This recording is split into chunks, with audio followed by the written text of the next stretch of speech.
Une question de fromagerie aujourd'hui, quels sont les principaux critères de choix des coagulants? Alors quand on utilise un coagulant en fromagerie, c'est pour transformer donc le lait en gel. Donc les critères de choix sont multiples, il y a déjà le fait de pouvoir utiliser un coagulant naturel ou pas. Coagulant naturel, ce serait de la présure, et si jamais on veut valoriser le sérum au niveau mondial, pouvoir entrer dans les cahiers des charges végétariens, halal, kasher, il faudrait utiliser un coagulant de deuxième génération, une présure entre guillemets végétale, ou un coagulant de troisième génération issu du génie génétique. Donc ça, c'est un premier critère de choix. Ensuite, les critères de choix du coagulant sont nombreux.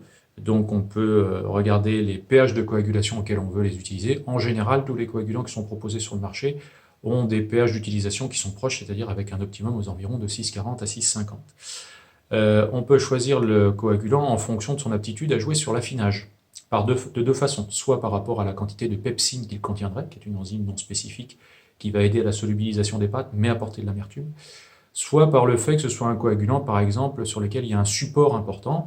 Donc quand on a des coagulants notamment naturels, le temps de macération des caillettes de veau dans la saumure lors de l'extraction du coagulant fait qu'on entraîne parfois des composants de la caillette, des peptides aminés, des peptides, des acides aminés, des supports de développement des flores lactiques, voire des dopants un petit peu pour les fleurs d'affinage.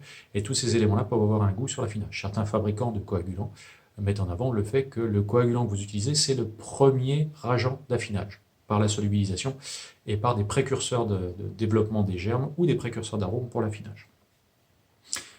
Ces coagulants donc, peuvent, via ces petits peptides et ces acides aminés qui restent, être des facteurs de développement des bactéries lactiques, donc avoir un impact aussi sur l'acidification.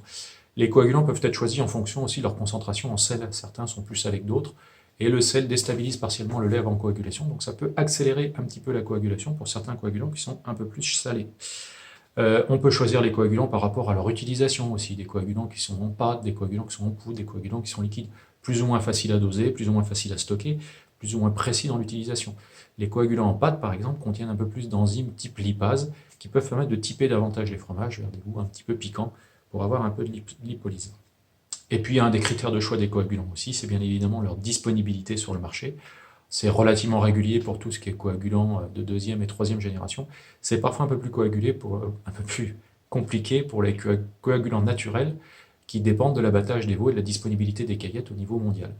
Donc il peut y avoir aussi des différences de prix par rapport à ça, et c'est vrai que le facteur prix peut être un critère de choix, même si sur le prix final du fromage, le coagulant, c'est pas ça qui va faire monter en flèche le prix du fromage. Mais bon, compte tenu des quantités qu'on met, des volumes que l'on achète, ça représente une somme pour les fromageries qui font attention à leur coût.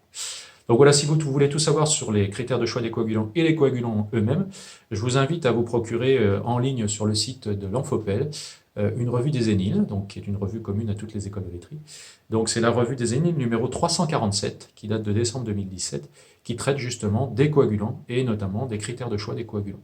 Vous trouvez en partie ces articles aussi sur le site internet de l'école, dans la rubrique Services aux entreprises, publications, donc enilia-ensmic.fr.